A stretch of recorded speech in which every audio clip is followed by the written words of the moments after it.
Hello everyone, I am Mohammad Sabra Khan and our subject is Citizenship, Education and Community Engagement, and our course code is 8606 of Allama Iqbal Open University of B.Ed 1.5 years, and our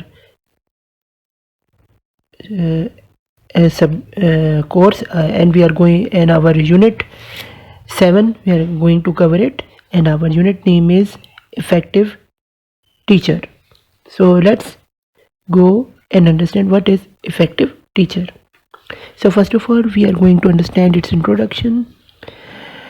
Teaching is the single most important profession in the world.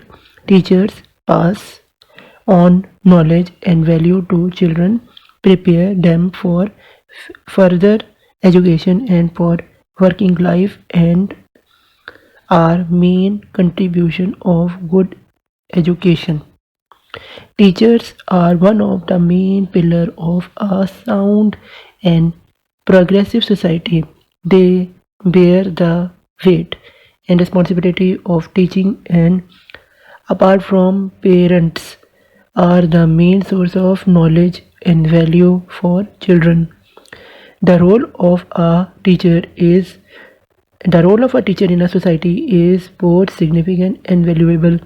It has far reaching influence on the societies he lives in, and no other personality can have an influence more profound than that of a teacher. Students are deeply affected by the teacher's love and affection, his character, his competence, and his moral commitment.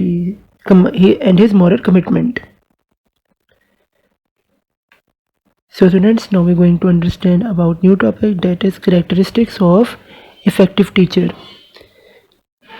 So first we are going to start from the top, as you see in your slides screen.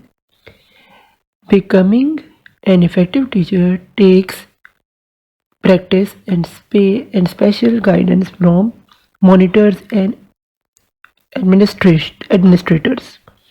Effective teachers is a craft learned over time. Sense of humor, a positive attitude, high expectations, consistency, fairness, flexibility. And in continue, we are going to study about new slide. Walker 2008 define effective teacher who bears at least 12 characters of being an effective teacher. These 12 characters consist of all these affect students in positive ways. Number 1, prepared. Number 2, positive, high expectation. Number 4, creative. Number 5, far.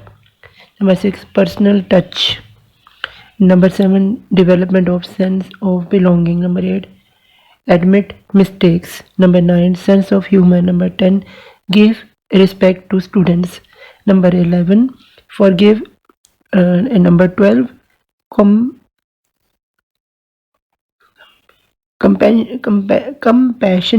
compassionate.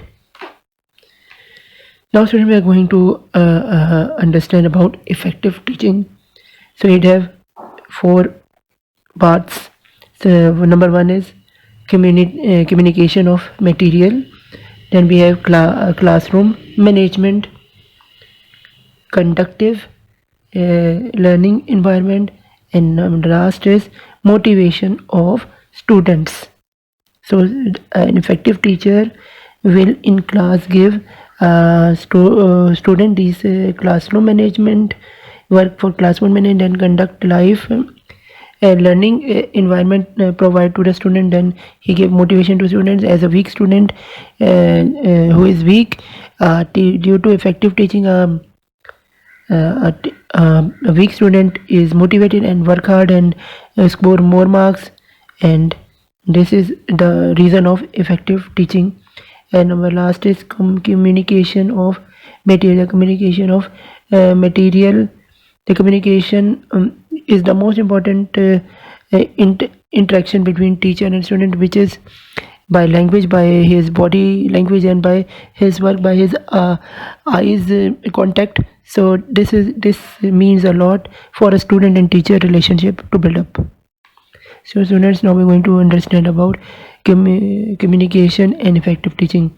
Number one is communication. Number second is, according to Concise Oxford Dictionary, the word means the act of imparting, especially news, or the science and practice of transmission information.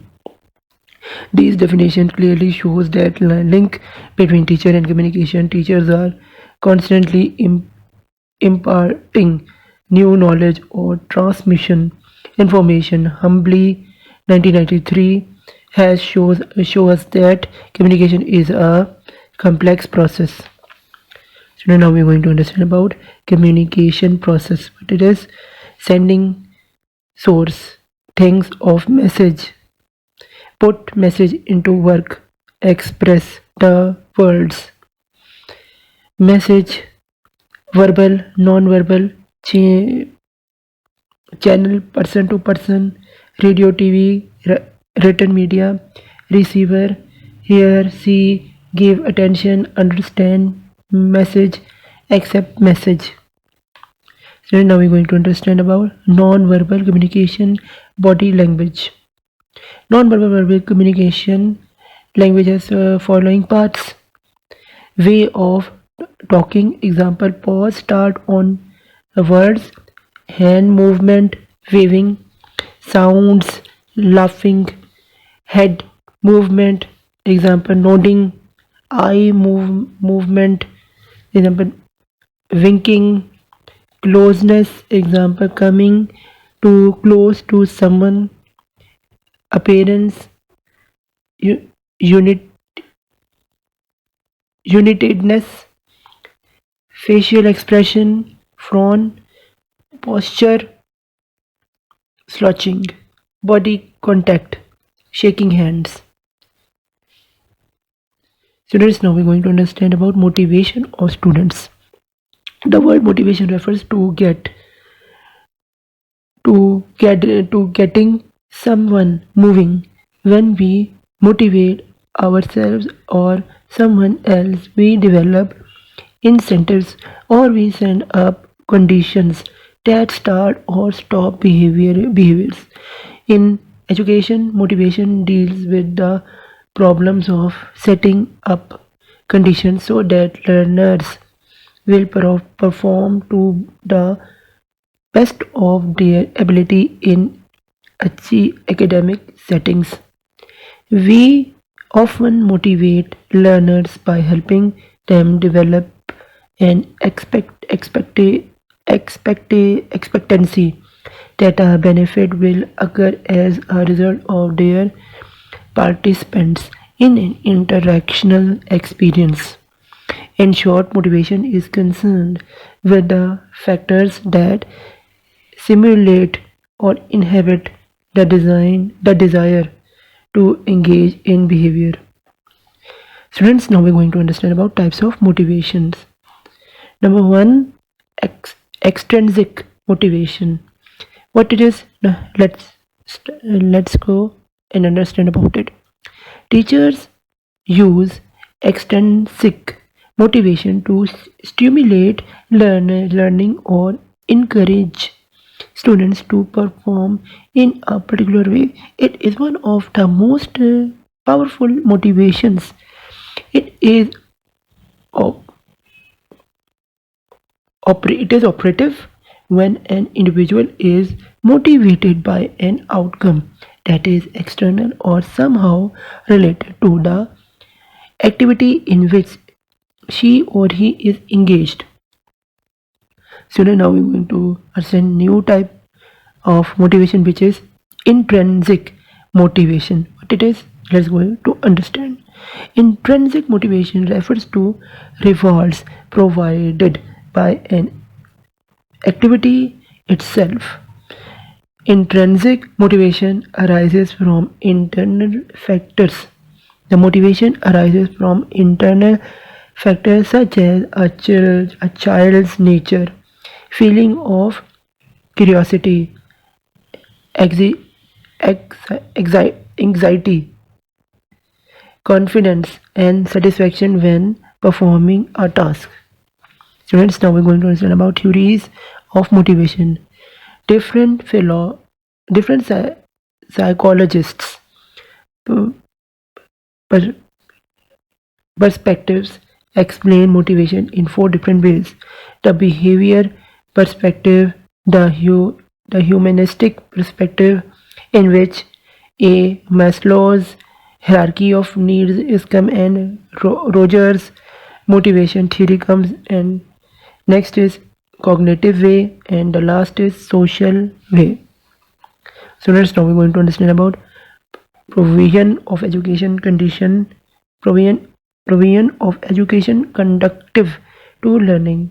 In this, the learning environment play a very important role in creating a happy learning atmosphere.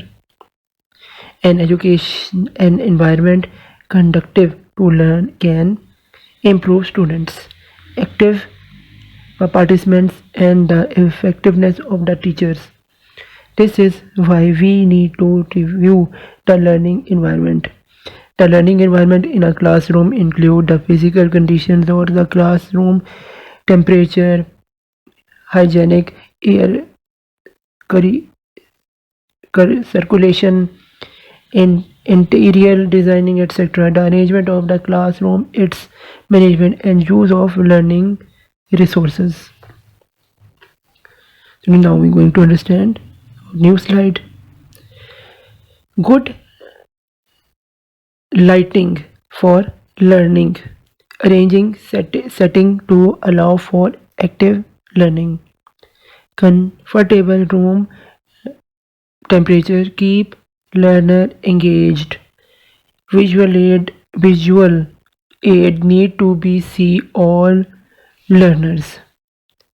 So in this slide we study that the classroom must be comfortable, so the temperature should be that much so that the students cannot feel irritating when there is a hot weather or there is a cold weather outside. So inside in a room, so the temperature will be moderate, so student can keep on seat and focus on what teacher is educating his or her. And audio visual is very important for all learners, so that teacher so class should be arranged in this way in which the audio visual, for example a projector in which the teacher is playing while playing a video, so every student will able to see it, know that the in front of it there is a student, and his head is there, and he is irritated of this, and he find difficulty to see the screen for learning. So students, let's go to next point, that is classroom management. So what it is? Classroom management is the term educators use to describe methods of preventing misbehavior and dealing with it if it arises. It is the technique. It is the techniques teachers use to maintain control in the classroom. Classroom management is one of the most feared part of teaching for new teachers. For the students, lack of effective classroom management can mean that learning is reduced in the classroom. So next, now we're going to understand about classroom management. Effective classroom structuring requires attention to the following features: creating a physical arrangement that assess traffic flow, minimizes distinctions, and provides teachers with good access to students in order to respond to their questions and better control behavior. Making effective use of classroom time, including transition between various classroom activities.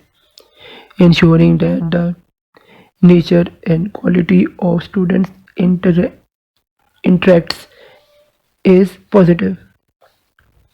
Since now we're going to understand about new slide, that is functions of the learning and research supported principles and actions.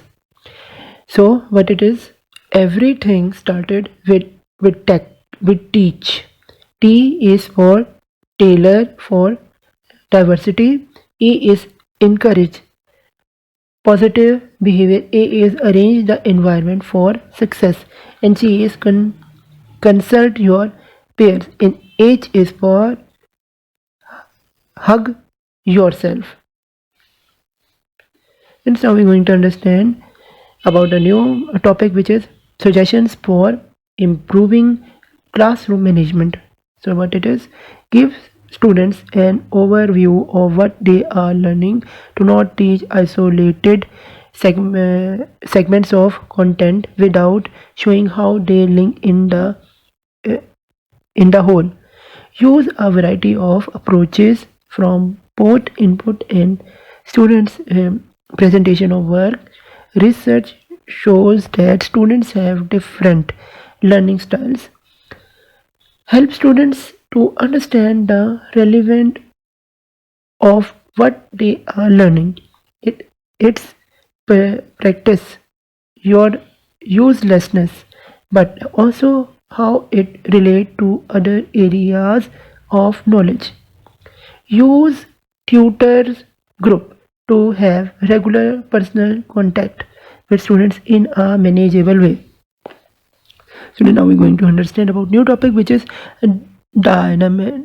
dimensions of classroom management. So what it is, um, organization of pupils' work, planning, learning activities, tasks, evaluation, materials, resources, social climate.